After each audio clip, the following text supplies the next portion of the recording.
Okay, welcome back. We got another show, Uncut with Jay Cutler. Hope you've enjoyed them so far. Today's gonna be an interesting one. We've talked about Bigfoot, I think, on the show. I've talked about it on Twitter. I've always watched a lot of the Bigfoot Sasquatch shows on Animal Planet and Discovery and all the places they're on. So today we've got Cliff Barackman calling in. He's been on a lot of those shows. He travels the country, I think the world also, looking for Bigfoot. I don't know if we call him Sasquatch. I don't know if Yeti's a thing. A lot of questions. And I want to be clear. I want to believe in Bigfoot. I think I believe in Bigfoot. I want him to make me more of a believer. And so I'm hoping that he's got some hard proof. I read somewhere that he has had a sighting. He's been out, seen Bigfoot. I'm sure he's got all the tracks. But like I'm talking, I want DNA. I mean, there's got to be something out there. So let's get him on. And once again, if you have any comments, get on Apple, get on wherever you listen to your podcast. Hit me up on Twitter, Instagram. I think we're heading in the right direction with this podcast. If not, let me know and we'll figure it out. So let's get Cliff on here and let's learn about some Bigfoot. All right, we've got Cliff Barackman. Am I saying that right? I say Barackman, but feel free to say whatever you'd like. Barackman, Cliff Barackman. My fault. Thanks for joining us. Oh, thanks for having me on. I always appreciate opportunities like this.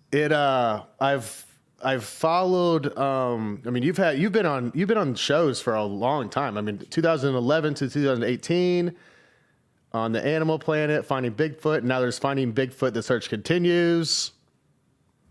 I do a lot of one-off stuff as well. I've got my own podcast. Yeah, I'm all over the place. Yeah. Where are you from? Where'd you grow up? I grew up in Long Beach, California, really? Which is a great place to grow up. I mean, unless you're into Bigfoot. But, I have a degree in music, so it was really good for me because I had a lot of places to play and a lot of gigs to do, and it's a great musical environment to grow up with. But as I became more and more interested in the Bigfoot thing, I decided I had to get the heck out of Dodge, and get a little bit closer to suitable habitat so I can pursue that interest. When did that start? When did you start getting into them? Well, I've always kind of been weird. I'll say that. I mean, even I'm 50 years old. I grew up in the 1970s, so I was blessed with things like In Search Of and Legend of Boggy Creek and all those schlockumentaries, as I call them. But so I've always been interested in the weird stuff, but never really took it seriously as an intellectual pursuit until I was in college. When I was in college, and I have a degree in music, I had a few hour break between classes. And so I would go into the library and just kind of pull books off of the shelves in subjects that I was interested in, mostly science, because I'm kind of a nerd in that way.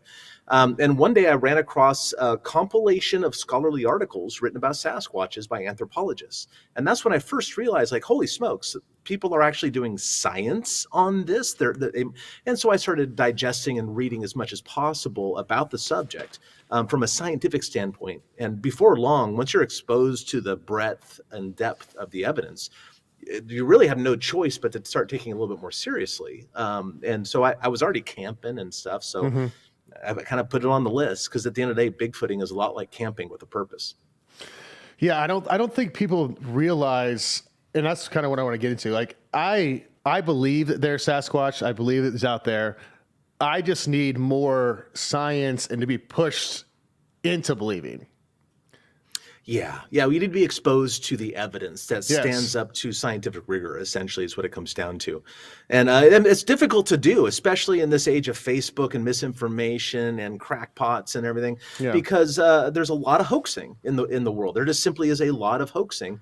And on top of that, there's a tremendous number of people that, since Sasquatches are still an unproven species, they kind of jump to illogical conclusions about that. Like, they're not proven, therefore they must be interdimensional, shape-shifting, UFO riding whatevers.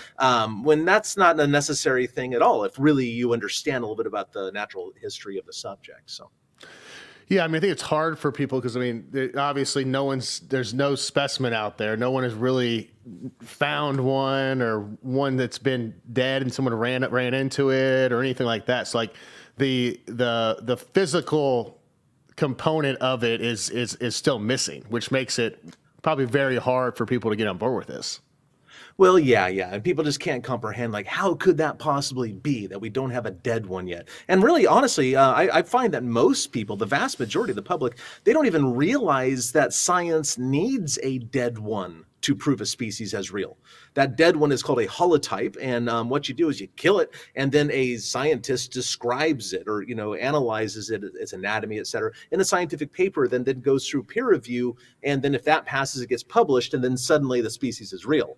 It's the publishing that makes something real for scientists. Exactly. Whereas Bigfoots are already real. You don't need to publish about it. But I guess for the academics to accept it, you do. So. Yeah, that makes sense. So, like, what is it? Is it more animal? Is it more human? Like, what's your take on this? Well, first of all, what are they? I think is an appropriate way to frame it. Sure. Yeah, and these are very, very small nuances that contribute to the public not taking the subject seriously. Very often, probably almost on a daily or certainly a weekly basis, someone comes into the museum where I own a Bigfoot museum called the North American Bigfoot Center, and somebody comes into the shop and says, "Have you found him? Where's the last time he has been seen?" And that kind of gives me a temperature gauge for the public, essentially, what they think about the subject. And of course, if you think there's an individual who we call Bigfoot, and he has been seen in California and Florida and wherever for hundreds of years, well, of course, the whole thing's hogwash. That doesn't make any sense, right? No, it's a species of undocumented, unproven, in other words, primate of some sort. We don't know what they are, but we have some general ideas. As far as are they animal or human, well, I would like to, again, to point out that humans are animals. Absolutely. I mean, what are we? We're not plants. We're not fungi. We're not bacteria. We're definitely animals, and we are part of that greater kingdom. So Sasquatches are animals. They're human-like in many ways, but the most obvious being that they're bipedal. Now, depending on how much more human they are than that, well, we need to know a bit more about them. I suspect that they are they are hominins, and it's like hominid, but with an N at the end. And the word hominin means anything on the human line or any of its branches, since we broke off from our last common ancestor with chimpanzees about 6 million years ago or so. Those are all hominins. But when you look at Sasquatches, you can look at their behavior to get some sort of idea about where they might be on that family. I'll call it a tree, but it's really more of a bush because there's no central trunk. They don't seem to use fire, so they're not making and controlling fire. They use tools, but so do sea otters and crows. So that doesn't make them human. Their tool use doesn't seem to go beyond anything more than like using rocks to break open clamshells or things like that. So chimpanzee-like tool use.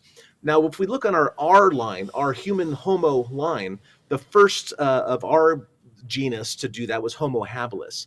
Well, it seems to me we have to look before that to find out what Sasquatches are, or at least where our last common ancestor is. And that gives us the Australopithecines.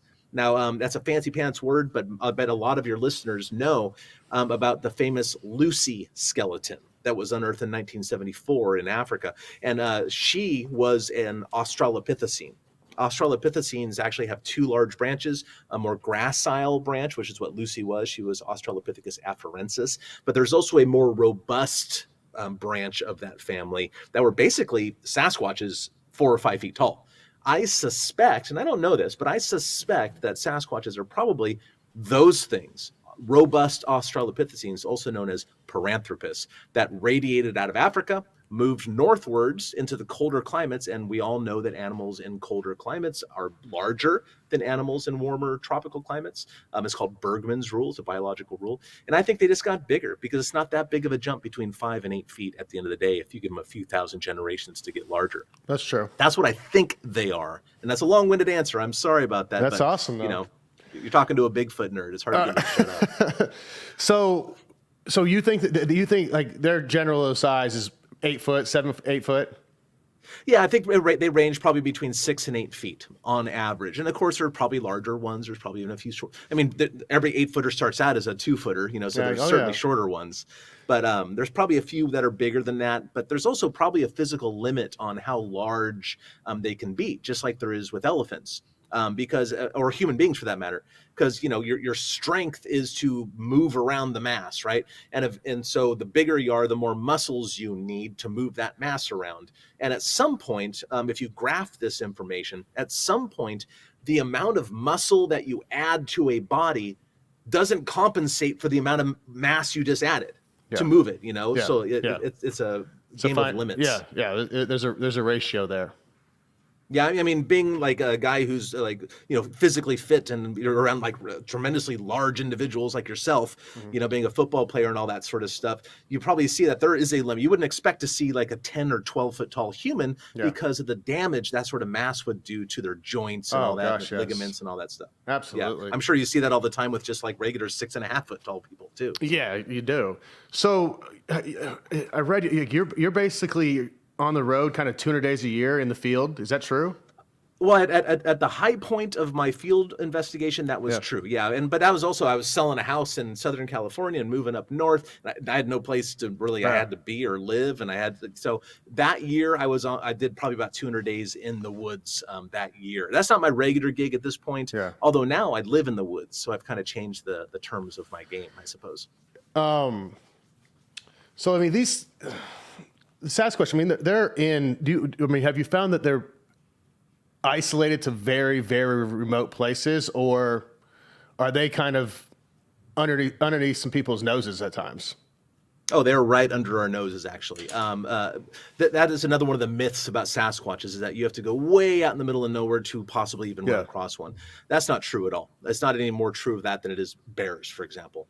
But they do demand a certain kind of a wet, lush climate. Okay, we found that a long time ago there was a correlation between rainfall and Sasquatch sighting reports. So, which makes sense because the more rain there is, the more plants there are. The more plants there are, the more herbivores there are. There's more food items for Sasquatches, etc. So that makes a lot of sense. But really, if you start looking at their habitat, you find that there's a direct correlation between bear habitat and Sasquatch habitat, which of course makes sense if they're biological animals as they are, because bears are the other large omnivore here in North America. And bears can walk through your backyard if you live in appropriate habitat. The Sasquatches aren't walking down city streets. They seem to try to avoid us the best they can, but you only own your property during the day. And Sasquatches are largely nocturnal. Gotcha. So they can cruise through and take a few handfuls of, sweet feed from the barn, or take a cat and eat it, or whatever they're into, and you probably never even know about it. In fact, a lot of times people have observed Sasquatches like raiding their apple trees, but not taking them all. And other times, actually, they wake up and the next morning, the entire apple tree is devoid of apples at all. So sometimes they are a little bit rude like that and take it all for themselves. Have you had you've seen one? Yeah. With your own eyes? I saw one through a thermal imager. I wish I would have seen one with my own eyes, but it was about 2 o'clock in the morning, about 2 miles off trail in North Carolina. We were doing some investigative work at a place where there had been numerous repeated Sasquatch observations and encounters with rock throwing and sounds and other indicators they might be in the area. And there was, I'll tell you, it was either a dude or a Sasquatch. I saw it through a thermal imager, which only sees heat. Okay, Yep. It doesn't see light, and sees infrared light, but that's what heat is. Heat is infrared. Yep. So whatever this was a human-shaped figure about 70 yards away on the opposing hillside, navigating the wooded hillside without a light at 2 o'clock in the morning and quickly outpacing us. Also, through a thermal imager, it was one color from head to toe, pretty much one color. Whereas if this is February, by the way, so I would expect anybody out there, I know I was wearing a big puffy jacket. Yeah. I was all bundled up because it was very, very cold. And when you look at a person wearing clothing through a thermal imager, the jackets are the cooler spots because it keeps your heat in. Yeah. So there was no differentiation from head to toe on whatever I observed. And we also got vocalizations off the hillside about 45 minutes later. I'm inclined to think what I saw was a Sasquatch, but again, I'm telling you the truth. I always will. That I saw it through a thermal imager. The behavior lines up to Sasquatch, not human, etc. So I'm inclined to think I did see one. Yes. That's awesome. So you talked about their habitat. I mean, do you think that they stay out of the harsher winter places? Because I mean, think sometimes because bears they'll hibernate. Mm-hmm. But I mean, the North Carolina bears don't really hibernate at all, just because the weather, on the coast and stuff. So Yeah. It depends where they are. Black bears on Olympic Peninsula, they don't really hibernate if they're by the coast. Yeah. It's the ones that are in the nasty weather that do. And Sasquatches I don't think they hibernate, because there are sightings during February and January, February, in the height of winter. There are sightings. There are fewer sightings though, and I think that's probably a human factor more than it is a Sasquatch factor. They certainly changed their diet, because a lot of the plants and berries and stuff just aren't available. They probably go to they probably go to a more meat heavy environment, or lichens, or those old man hair, like the high carbohydrate content of those things. They certainly changed their diet. They have to change their behavior to some degree. But elk and deer, they don't hibernate. They just deal with it by going to the lowest elevation they can. Yep. And I think Sasquatches probably follow them. I think that they have the same sort of habitats. And in fact, there is a good friend of mine, Kathy Strain is her name. She is the head Forest Service archaeologist for Stanislaus National Forest. And an archaeologist for a national forest basically is the interface between the federal government and the indigenous tribes in the area. If they're building a road and they find a human skull, well, it's a native skull, clearly. So they go to the tribes and they deal with it. They do what they do. But she's also a Sasquatch witness. She knows her real. So one time she has maps of her national forest and the archaeological sites, and she put a map of those archaeological sites over a map of the deer migration routes through her national forest, and they lined up perfectly.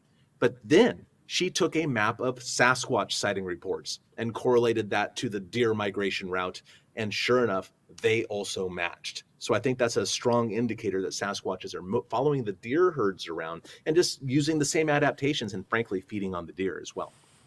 Yeah, I mean, it would make sense. I mean they're going to go where the weather's the least harshest. I mean, it's a food source for them.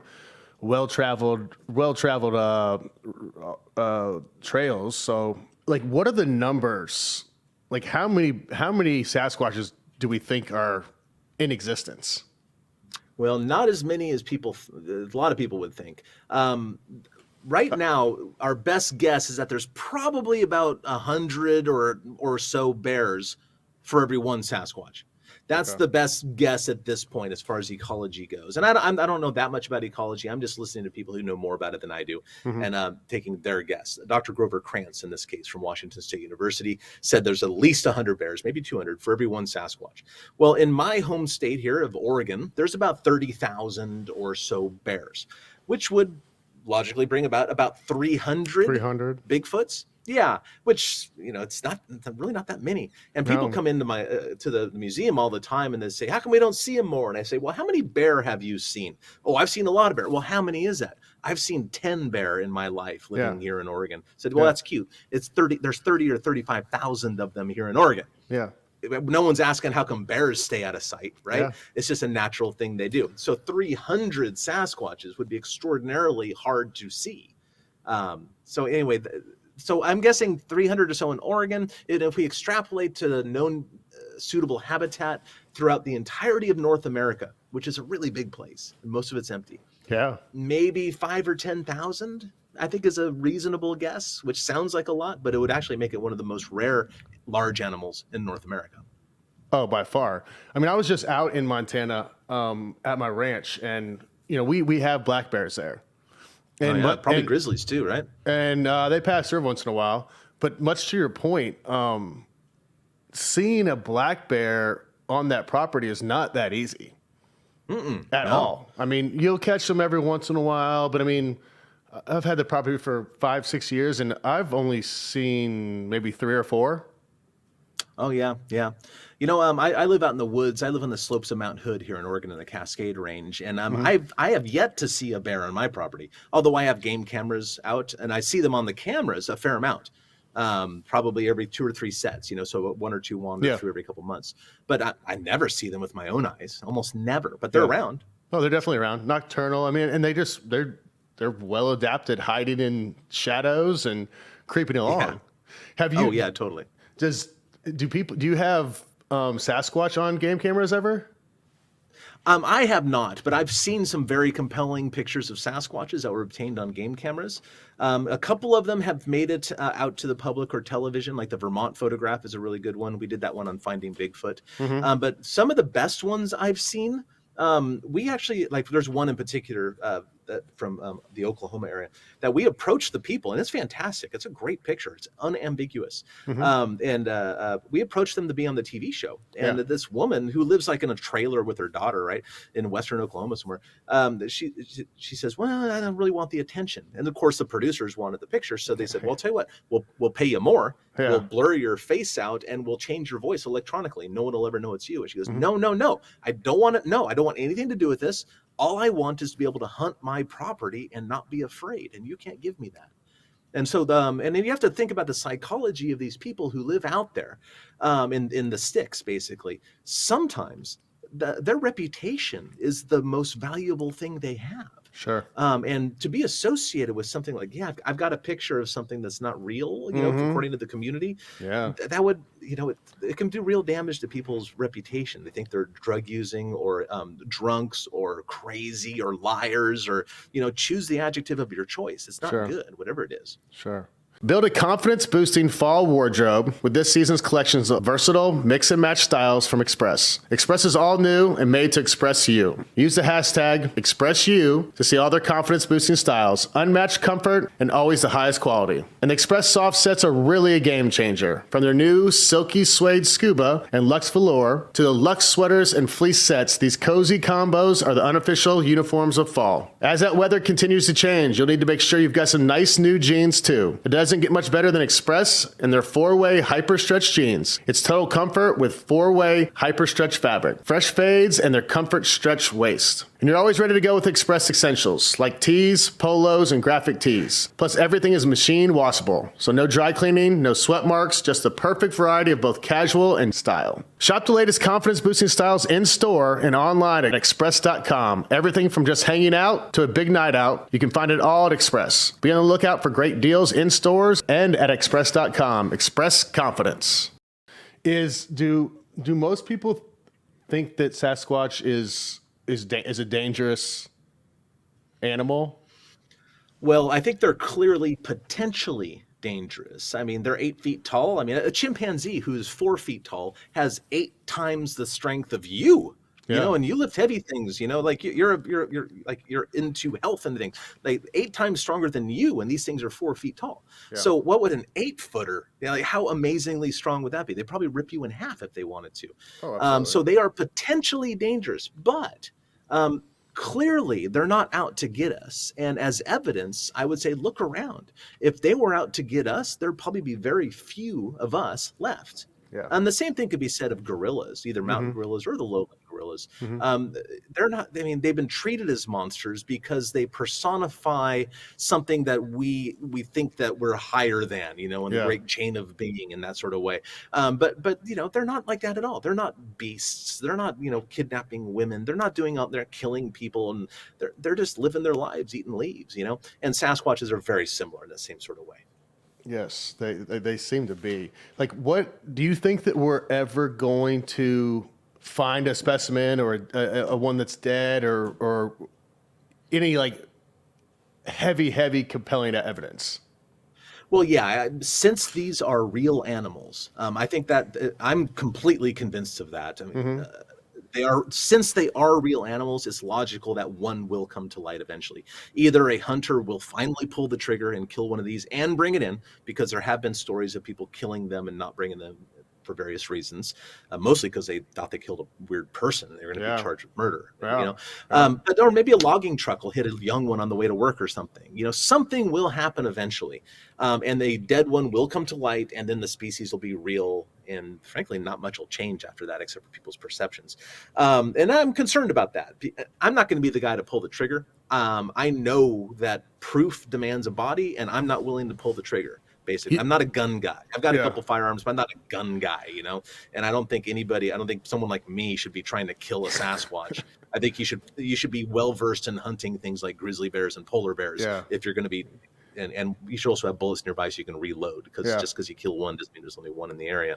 Would be horrifying. That's the subject of a good horror movie right there. But I'm concerned about them. I think discovery might be one of the worst things to happen to them. And So again, I'm pro discovery, but I'm not trying to do it. So you'd rather this mystique and this legend of them just continue down this way because you. Oh no. Let me clarify. Okay. I would like them to be discovered because I think that they will eventually need official protection.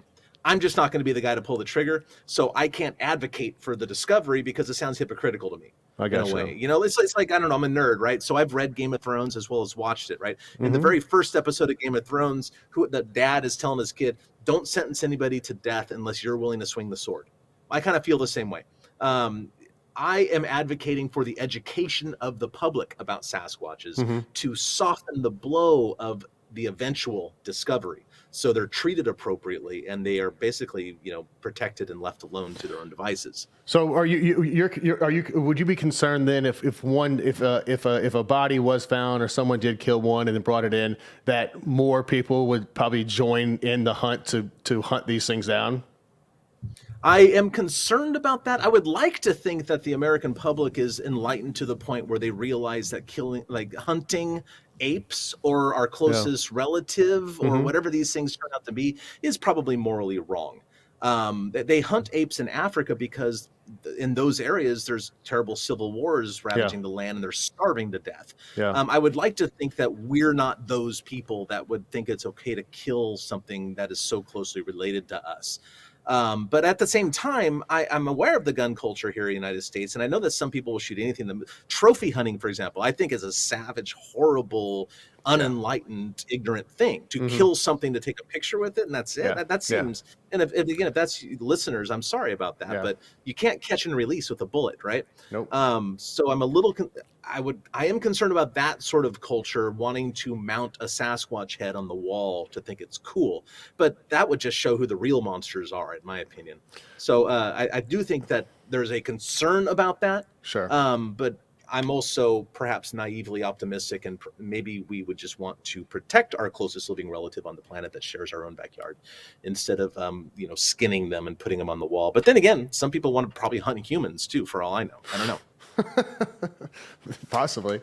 So you said you have the North American Bigfoot Center in Oregon.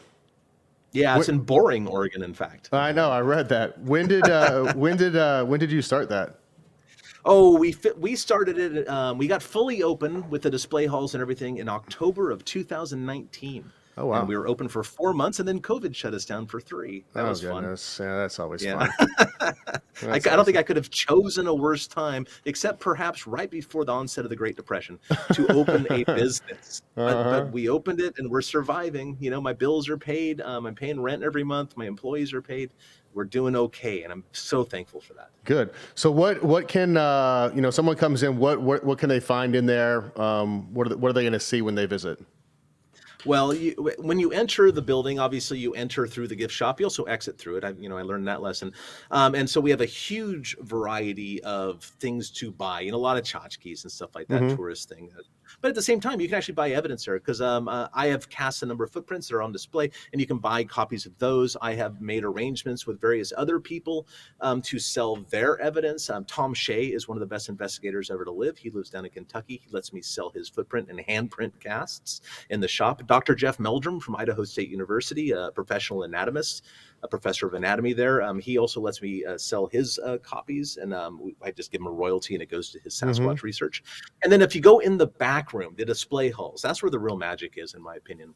Our display hall has the largest public collection of Sasquatch artifacts and evidence anywhere, essentially on display. There are panels, informational panels on footprint morphology and handprint shapes, and we have a number of Sasquatch photographs and pieces of footage that pass my muster. I'm convinced they're real. And I'm no slouch. I don't believe everything that's out there. I'm not naive in that sort of way. I'm not exactly gullible. I'm rather skeptical, actually. We also have we have a small theater that runs short documentaries about a deep dive analysis of various pieces of evidence of why those things are important. We have a whole section devoted to media, Bigfoot in the media, whether it's movies, like the Missing Link movies, or Finding Bigfoot. I have a bunch of artifacts from our television show Finding Bigfoot up there that people have seen in the TV show that are on display now. So there's a whole bunch of stuff. Now, mind you, I'm going to back up just for a moment. Before I was on television, I taught fifth grade for a living. I was a fifth grade teacher. And you can imagine how much fun that would have been, right? Because like this weird, eccentric, excitable person teaching 10-year-olds every day, right? I have basically turned the North American Bigfoot Center into the most bitchin' fifth grade science project on Sasquatch anyone has ever seen. I gotcha. So, that's awesome. It's high-level scientific information given to the public in a very digestible and understandable way. There's a little bit of schlock in there, but the vast majority of it is really good, nonfiction material about Sasquatches. We get a lot of comments, tourists going by. So I thought I'd come in and see a bunch of crap in here, and I thought it'd be fun, but this isn't what I expected at all. This is not the schlocky roadside attraction, see the biggest ball of yarn thing that I was thinking of. Yeah. This is something else, and that just makes me feel so good about what we're doing here. Well, I mean, it sounds like you're taking a real scientific, fact-based approach to this instead of just trying to sell, a story. Oh, yeah, and I make it fun. That's the biggest thing, because the American scientific literacy is in the toilet at this point. We don't trust science. We don't trust scientists. Most of us don't even know what science is. People don't realize that science is a process that you go through to find the truth. It's a scientific process. Yep. It's not a body of knowledge that's guarded by academics in ivory towers. So it's my job to make that accessible to the public, and we do.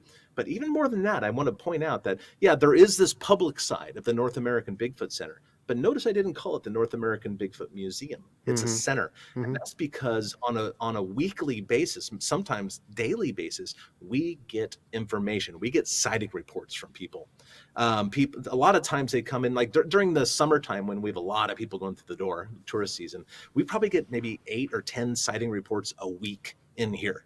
And most of the time it's like, oh yeah, I saw one back in 94. We were camping, and then we hear the story and we document it. We put a pin on the map, we document, we take down contact information.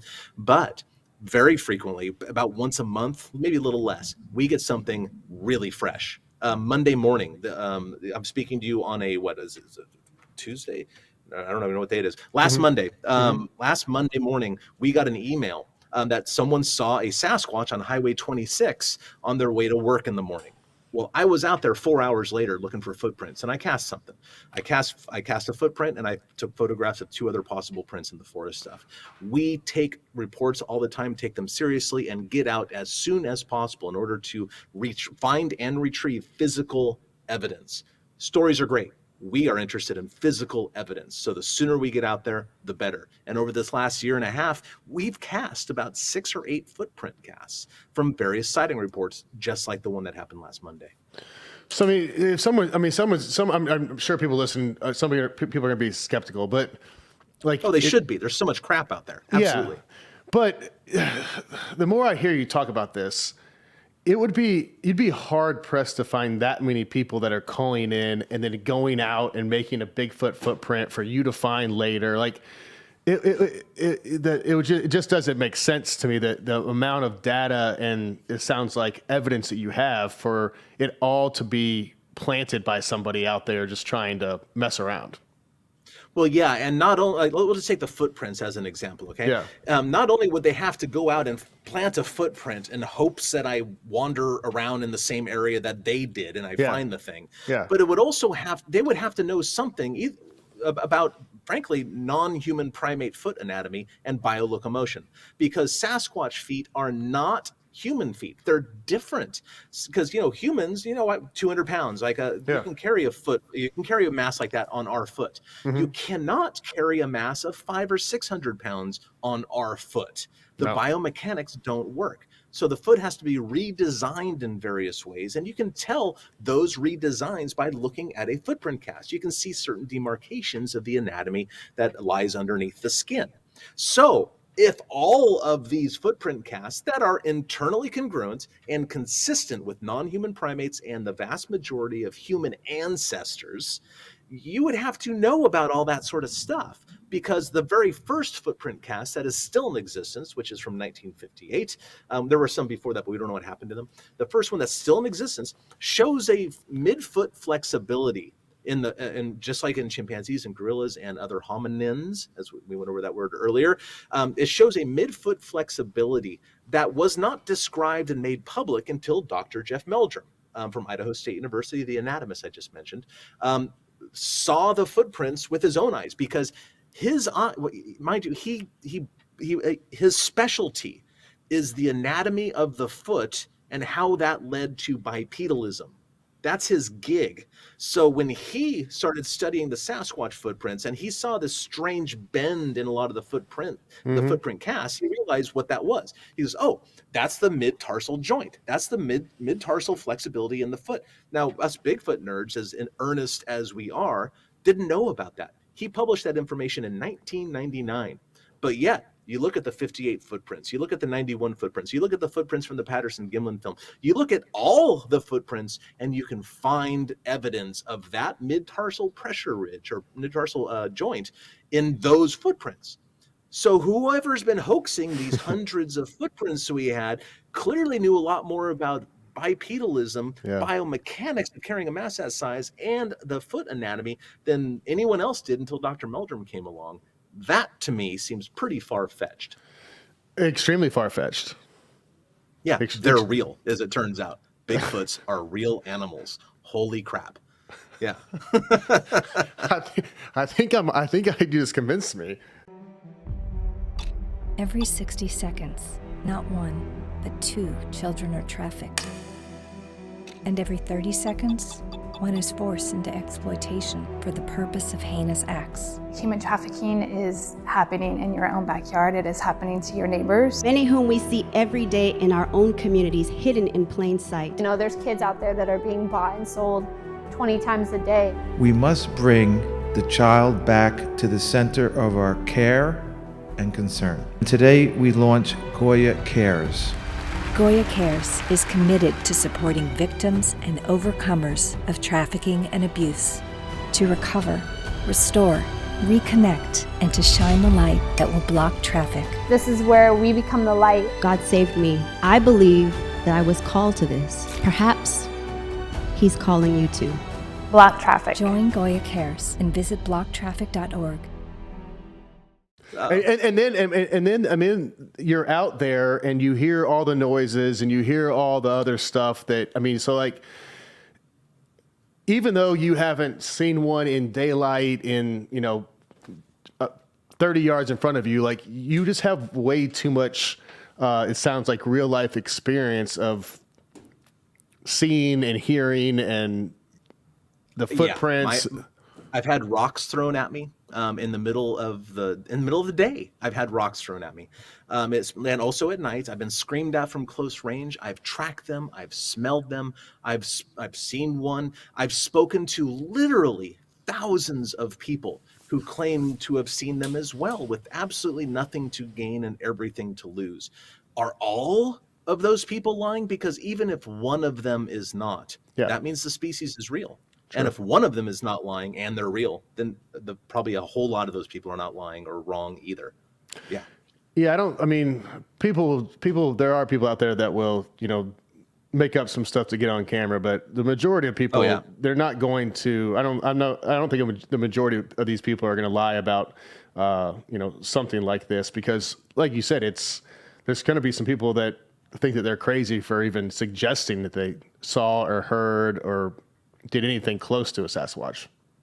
Yeah, is it worth it? There's a whole lot of witnesses that don't want any attention at all. In fact, I know like a very famous scientist actually came to me, and this person got extraordinarily upset at me and threatened a lawsuit because I told my research partner this person's name. Yeah. But this person is going to go out to the site where the Sasquatch was seen by the scientist with me. And I said, oh, yeah, I mentioned your name to my partner, and this person got very upset and threatened a lawsuit. So I just said, you know what? This sighting report is not worth it. And I just backed away. People see these things. People of impeccable character see these things. And police officers, military people, clergy, academics, regular Joe Schmo, grandma, you name it, man. Everybody, a cross-section of society sees these things. There's no rhyme or reason except for the habitat in which they're seen. So why is it that people in the desert aren't lying about these things? So, why is it that people down in Kansas aren't lying, saying that they see these things all the time too? It's because it's not a demographic phenomenon. It's a geographic phenomenon, just like you would expect it to be if we're dealing with biology. Yeah, certain animals are in certain places. It's just kind of how it goes. Yeah, exactly. And when you plat Sasquatch sightings over bear reports, as I mentioned earlier, done deal. Sasquatches and bears need the same stuff, and they live in the same places because of it. Gosh, I hope I see a Sasquatch someday. Well, I hope so too. Yeah, my number. Give me a call if you do. I will. I'll add it to the thousands of others we have on report. So, Finding Bigfoot, the search continues, is now airing on Animal Planet. Is that correct? Oh yeah, it's on Discovery Plus. Discovery Plus. All of the Finding Bigfoot stuff. And you can, I have a podcast. I'm not competing with you because podcasts aren't like that. No, go ahead. Bigfoot and Beyond with Cliff and Bobo. Yeah, Bobo's the big cool dude. I'm the nerd dude on Finding Bigfoot. But Bobo's the guy everybody wants to have a beer with. He and I do a podcast together every week. It's called Bigfoot and Beyond with Cliff and Bobo. And of course, North American Bigfoot Center, the coolest Bigfoot museum that I personally know of. In Boring, Oregon. Oregon, outside of Portland. Check them all out. I hope that everyone listening enjoyed this. We brought a little insight into the world of Sasquatches. Cliff, it's been a pleasure. Yeah, thank you so much for having me on. And you know what? I hate to say it. I was told to watch this football game. I know you're a football guy. I said, you got to watch the big football game, right? I turned it on. There were no Bigfoots at all. I turned it off. I didn't understand. Sorry, one last question. What do they smell like? Well, Sasquatches are known to have a smell associated with them, but actually, they only about 10 or 15% of sighting reports have a smell associated with it. Generally speaking, the smell is described as like a wet dog or a skunk or musky, which is interesting because gorillas, it turns out, have a scent gland in their armpit that when they're stressed out or being territorial or fighting high pressure situations, they exude a similar smell. So there's a precedent in the apes with this, which is really interesting to me. I've smelled Sasquatches 3 times. Mm-hmm. One time it did smell, in fact, like a wet dog skunk sort of thing. But the other 2 times, even though they were hundreds of miles apart, smelled exactly the same. Wow. And the best words I could put on it is dog shit Parmesan. Okay. Dog shit Parmesan. I like it. I'm just going to give you the truth. That's what I smelled. I appreciate it. All right. Thanks, Cliff. Thank you. Appreciate it. All right, bud. Okay, that's a wrap. Cliff Barackman, host of Finding Bigfoot on Disney Plus. Finding Bigfoot, the search continues. North American Bigfoot Center in Oregon, and then he's got a Bigfoot podcast with him and Bobo.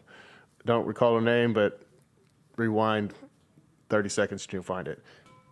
I'm not sure. I want to believe all this, and here's where the rub is. We were just talking, like there's probably a lot of people out there that probably are making up stuff to get on camera or to get whatever attention they're going to get from this. But as Cliff pointed out, if there's one person that isn't lying, it exists. We've got no specimen. I don't think we have any DNA.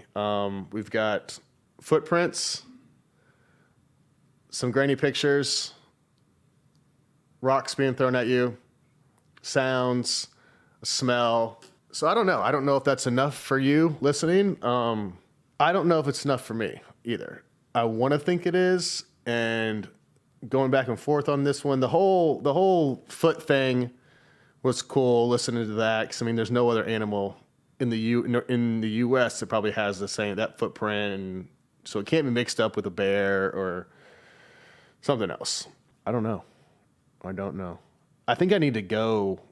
I kind of want to go on one of these searches and hear the noises. I think I need to experience that, because Cliff has experienced this probably thousands of times all over the country, which I think I needed to experience that and need to see it firsthand.